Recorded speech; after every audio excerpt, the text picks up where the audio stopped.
All right. Well, everyone out there in YouTube and Twitch land, it took 3 episodes, but we finally got the parents to come by and say that, yes, he does live with us. He has an address and he has visited. He knows what the MCU is.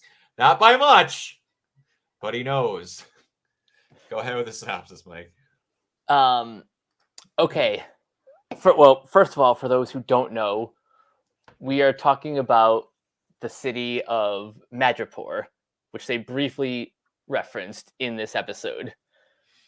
But the majority of this episode takes place with Mark and Layla in Cairo, doing what they're doing to find Amit's tomb. And in this episode, we meet the Ennead, who are basically the avatars of the other gods. Useless Incorporated. Yeah. That's pretty much their role in this episode. Lord. Anyone knows, in my opinion, they about served the purposes of the Mortal Kombat Elder Gods. There are a few things that are more worthless in any form of what I want to say, greater media, in my opinion, than the Elder Gods in Mortal Kombat and the Ennead. Fit that pretty good. I'm not going to say that I don't like this episode, but I will admit, to me, this episode felt really, really uneven and didn't kind of know what it wanted to be. You're not wrong. I mean, there are things I liked about the episode as a whole. The whole, getting more time to establish Mark and Layla's relationship. Mm-hmm. The back and forth between him and Steven is a lot of fun. And Arthur Harrow, I think, is slowly starting to become a great MCU villain. Starting to. Like, the cool detail I like about his character is every time he even takes a step, you hear the glass under his shoes. I do like that, but I am telling you, I will hate him as a character. They have 3 episodes now that they have left. There better be an explanation for that glass outside of a cool character trait. You got 3 episodes left to tell me why he has glass in his shoes. It must have something to do with either the ability to feel pain or maybe he feels no pain. And it's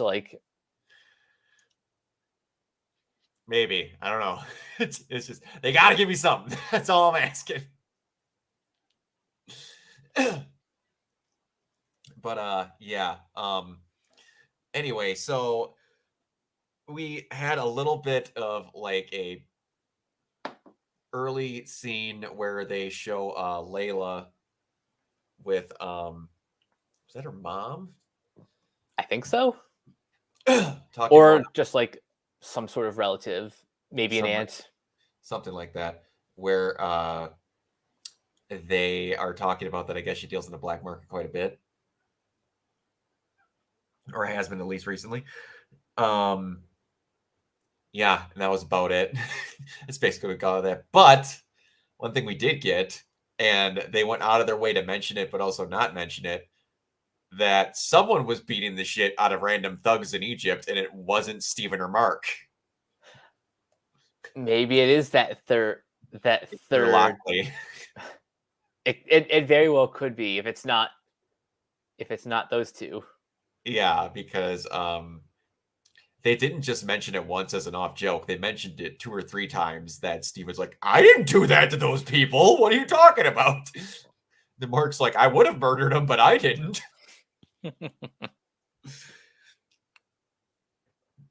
Yeah, and how you have Steven building up a little bit more strength now to be able to take the body back, so there's an actual rift between those two as far as actual power to take the body back now. And we're learning more and more that Khonshu is the redheaded stepchild of the Egyptian gods. So basically, like Venom, back Yeah. on my home planet, I too was a loser. I was a loser, like you. Yes. And then, like I said, there was just a bunch of bouncing back and forth. There was a lot of like, this is again like a lot happened, but nothing happened kind of episode. They had the meeting of the gods that, in my opinion, was kind of where the episode went big, because like, cool, we're gonna have this awesome thing that like he made it turn to night in the middle of the day, and that summoned them because making it turn night pissed the gods off Somehow. I guess. And like, again, people in the comments tell me if I'm missing something, because I was kind of like, things just happened to kind of happen in this episode, which I thought was weird. But and then yeah, they just have the meeting, and it's like all these gods are here simply to observe but not interfere. So their main job is to look at what's going on in Egypt.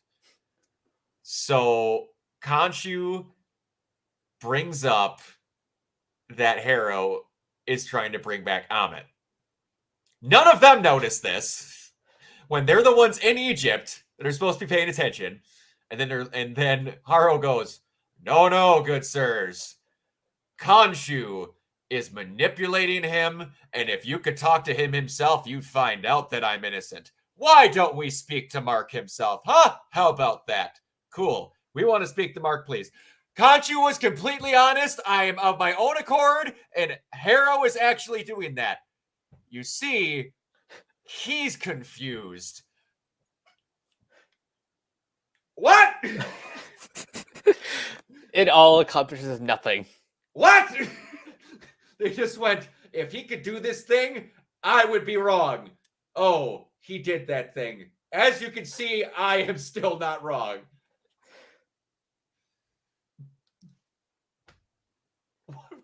What the actual hell was the point of that whole scene? We went back to less than where we were at with that scene. All you got out of that entire scene was them looking for Senfu. That was it.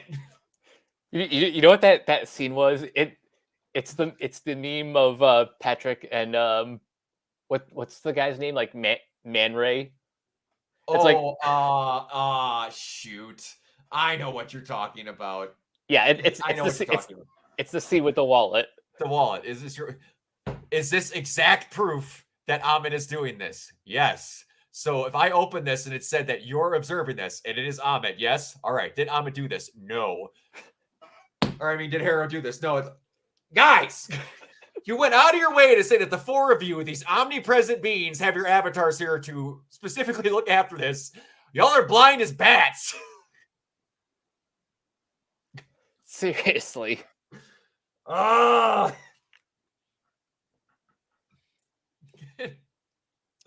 I just, and then like that scene set me off. Something fierce. I was like, y'all were doing really good and had no scenes to be stupid in them, and that one was just, y'all could have came up with a much better way to get him in contact with. Was it Hosen? What was her name? It was the music and Hathor, the music and love god. You could have just had him contact her. That whole scene was useless. That whole scene was legitimately useless. And unless that was the point of the Ennead to just make a point that they are in fact useless. In fact, bordering on less than useless. But yeah, anyway, so yeah, still got nothing on the glass. That was my note. Layla and Mark have some regrets about the relationship, but I don't know how much time we're actually going to get with that. And we got kind of a maybe tease that Mark killed Layla's dad. That's certainly what they're implying. Yeah. I suppose if it was like black market something to get the scarab, maybe, or whatever, it could be. I guess the detail that we'll, I guess, get back to. Yeah, I'm not quite sure what what direction they're heading in. Yeah, because like they've been together enough and they're going to get married, and now all of a sudden it's like they're not telling each other stuff. I'm like, he just only didn't tell you he didn't have another personality. And now all of a sudden everything he's done, he's like, there's 9,000 things you aren't telling me, Mark, just because you didn't have... That was a lot to tell someone. By the way, I have a split personality and I am the avatar of an Egyptian moon god. That's a lot to unload on someone. That doesn't also mean I killed your dad. I that is one of the annoying tropes I hate. Like one of the annoying things about the lie revealed is like one lie and ends up unraveling their whole relationship. Exactly. And then whenever they do this in most things, it's like, oh, he lied to me once. That means I should believe what the villain is telling me because you lied to me once. Oh boy, what else do I not know what's happening? Even though I saw that guy kill without prejudice and I know he's a manipulative douchebag. Maybe. Oh. It's right up there with... Oh boy, what season was that of Arrow? It was a season of Arrow where Felicity was being haunted by her ex-hacker self doppelganger thing in her... That was either season 4 or 5. Yeah, it was one of those two. But like in her dream, her imaginary self grabs the book out of her own hands and then chucks it across the room. An imaginary being can't do that. That doesn't happen. That is one of the other tropes that pisses me off so much that they're just like, we want to prove a point. You don't have to go all the way with it because it doesn't make sense. But anyway, yeah, and then like they mentioned Madripoor, so like again, we're starting to get sprinklings. I was like, are we going to have like Zemo like at his house? Like, what was gonna what? Because you would have talked black market deals and other random stuff. That's where you go. That's where you go. But wait, hold on. No, that couldn't even make sense because Zemo's with balls. What's their name? He got given over to them after Bucky showed me what... What's her name? Valentina? No. Didn't he give him to the Doja Meringue? Yes, I think. Yeah, because he had the whole thing where he proved to him that he wasn't a killer and then he handed him over to them, if I'm not mistaken, if I'm remembering that correctly. Because at the end of that, what's his nuts? Diet Coke Captain America. Can't remember his name. Oh, U.S. Agent? U.S. Agent ends up with Valentina. That's right. I like John Walker. That's what his name is. Yeah, I remember U.S. Agent. I just couldn't remember what the guy's name was. But and then I was like, maybe it's her. Maybe it's oh my gosh, Sharon Carter. She could have been her too because she's the information power broker. Maybe some stuff like that. Even though people weren't entirely too happy about that character choice.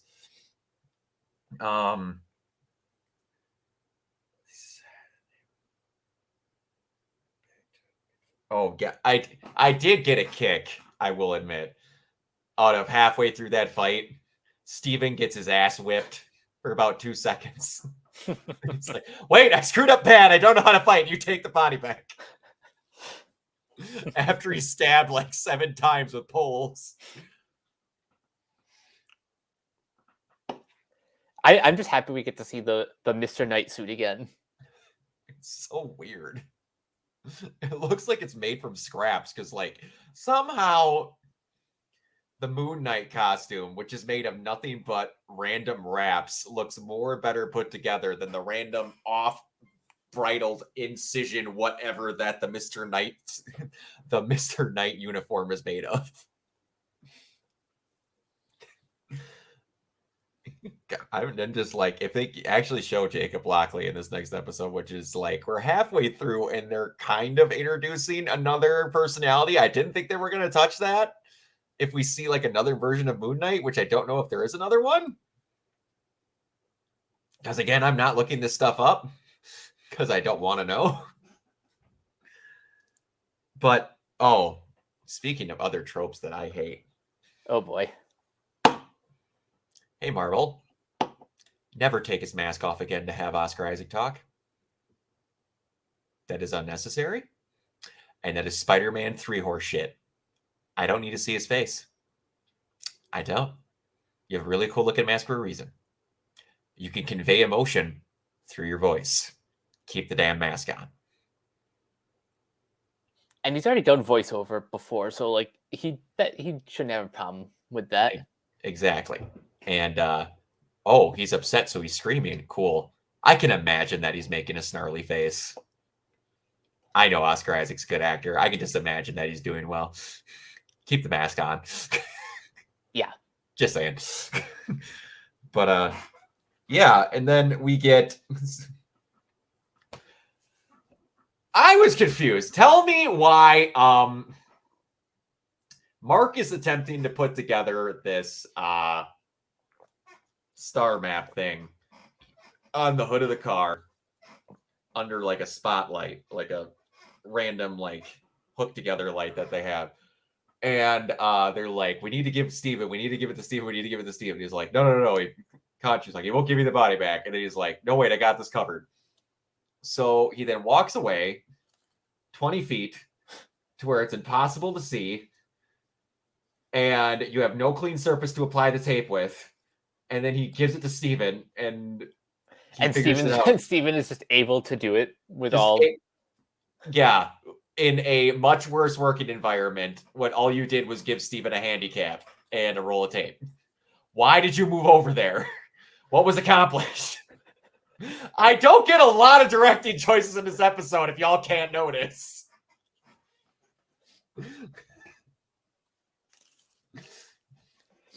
I mean, the only explanation I can think of is, Mark was just being grumpy about the whole thing. So he just kind of went off, pouted around for a bit.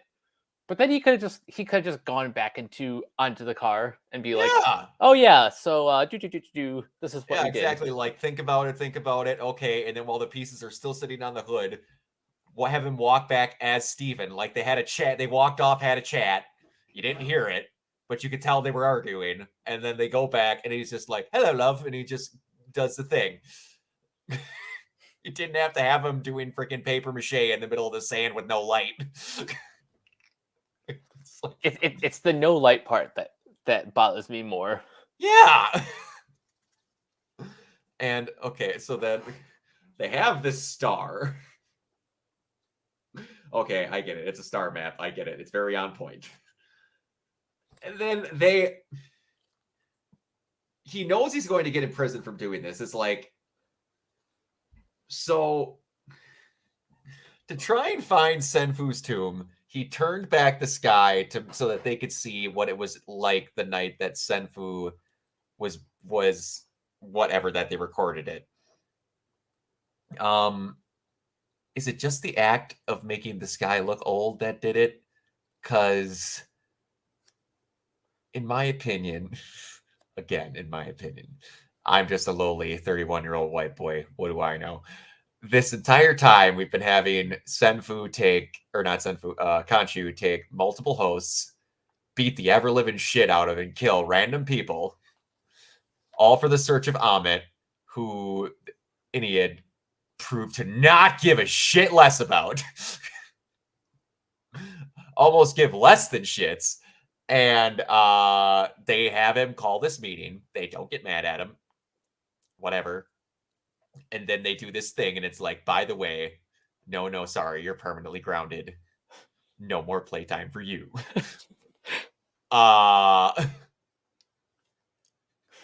What? I don't understand the offense here. I don't either. Like, are the gods just like petty assholes who don't like people touching their stuff? It's one of those things where it's like, give or take, this is not disrespecting IT people, but this is respecting the no, not engineering people, because I have good friends who are engineers and family who are engineers. But I've worked at places and partially do work still at a place where the engineers and the people that are working in our ideas department randomly go, well, even if it doesn't help, I have to do something that proves I still deserve a paycheck.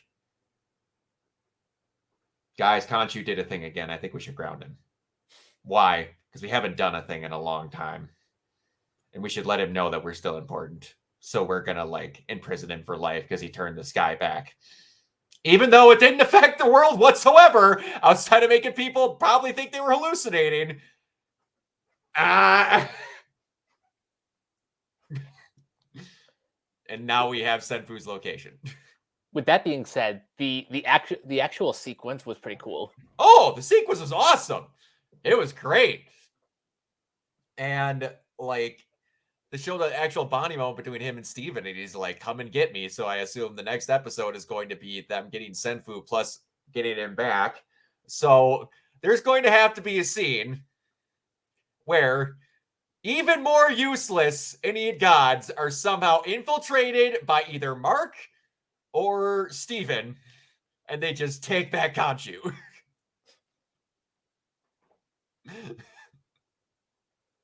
So yeah, the biggest takeaway from this episode is the Ennead are fucking useless. Absolutely. Unbelievably, absolutely.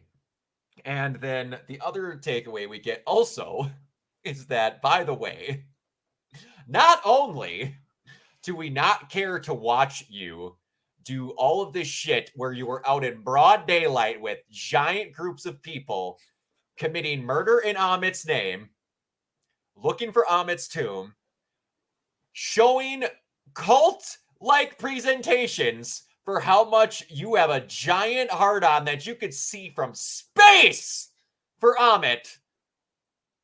We're too blind to notice that you're doing all this. But also, by the way, we're going to bring you back to our secret meeting place, let you rub your still beating hard-on all over Khonshu that you got your way, and we're also just not going to notice that you're evil.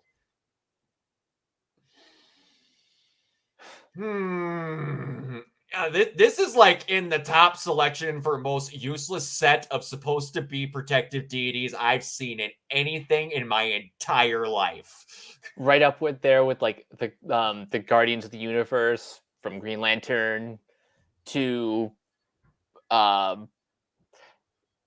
I want to say the Watchers, but Uatu actually does some things. And half the time gets yelled at for doing it. But like with the Watcher, at least, he's like, his legit job is to just watch and record.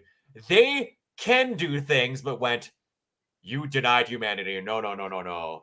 Humanity threw one too many hissy fits, and then we decided that we just want to watch. And by watch, I mean not watch whatsoever, and actually be the exact opposite of what our job is. But yeah, and then we also learned that Haro liked being Khonshu's avatar because he quote unquote broke him and liked dealing justice. He just was not fast enough, as we've learned from previous episodes. Yeah, he's very impatient. Or, as for what I'm gathering from this episode, the literal only Egyptian god that does his actual job. So by him being too fast, you mean he actually does something? No, I mean being too slow. He's the one that's too slow out of all the Egyptian gods? Really? The other people haven't even gotten out of their cars to check in for work yet. This guy's finished 5 weeks worth of his shift, and he's the slow one?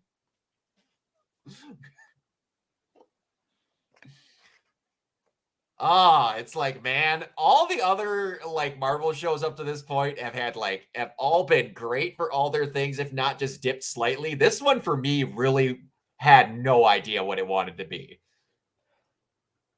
I don't know what it is about it, but I still like the ideas that were presented in this, but the Ennead really like popped a hole, like blew a hole in my sails.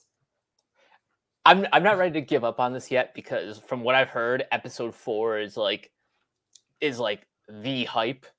Oh, I don't doubt the rest of the series is great. This episode compared to the other two, which were immensely good, this one they went from like 2 9s to like a 3. I get it though, because the Ennead are just as bad as the Elder Gods from Mortal Kombat. Exactly, and I don't doubt that the rest of this series is great, but just don't have Haro get his way from now on, literally because the people that could stop him flat on a dime are lazy. I don't want the villain to succeed, literally because the ultimate power-heavy deities just went, yeah, but then I'd have to do something, though. It's not like... Imagine, okay, the TVA just was like, sweet. We know exactly what we could do, Loki, and we could help you out. It's like, no, you don't do that. But anyway, enough of me complaining about that. I still do like the series. I love it a lot, but man, this one was a downgrade. And I have heard the same things about episode 4 being great. So we're going to hope for it. And I would never give up on a series that quick because none of these at the end have disappointed me. There have been dull moments. It's just that I think this might be the worst Marvel series episode they've made. If I'm being honest. None of the other ones jump out at me as being waffled as what they were going for, except this one. I think that's fair. Because yeah, you can say what you want about some of the lesser what if episodes, but at least those were as good or as bad just based on the concept alone. This, I mean, maybe other people have a less harsh opinion on the Ennead, but the Ennead are still useless. They are still useless, and man, if they do any sort of help at the end, and it comes with no sort of, I want to say, turning them around as far as Mark and Steven are concerned, I'm going to be even more irritated because I'm just like, hey, but we helped too, though. We didn't before, but we did now. You like us now, right? I hope it doesn't pull one of those. Yeah, no. We need one scene of like either Mark or Steven just chewing them out for being like just zero help. Yeah, exactly. And it's like they have their the one god who from what the sounds of it used to be maybe a lover of Khonshu. Was that what I was picking up there? It might have been. I saw some I saw a little bit of history there. Yeah. So they have an inn for someone to possibly help them out, but yeah, we'll see. I still overall liked it. I just, like I said, not as hyped as I was for the other ones. So we'll see. Maybe it was because this was kind of like the remember how excited, and wow, this is going to spoiler alert because you people have not seen those fresh takes yet. Remember our opinion when we went from the first 2 rebuild films to the third one? Yeah. And now the third one was insanely plot heavy and just kind of didn't know what it wanted to do to make the plot work. This is how this feels. Yeah. Still a great movie, just didn't know how to convey what it wanted to convey. I'm still kind of shocked how wonky that movie was. Well, it was the first time Anno got out of what was pre-established with a little bit of tinkering to bold new horizons, and Anno was going to Anno as hard as Anno had ever Anno'd before. And oh boy, did he Anno. Thank God 3.0.1 exists. Oh, yeah, and it's great. Absolutely. Anyone who's not seen those rebuild films, go take a watch. They're pretty good. 3 is kind of but it's pretty good. You and me had a much better positive opinion on it than Cameron did, but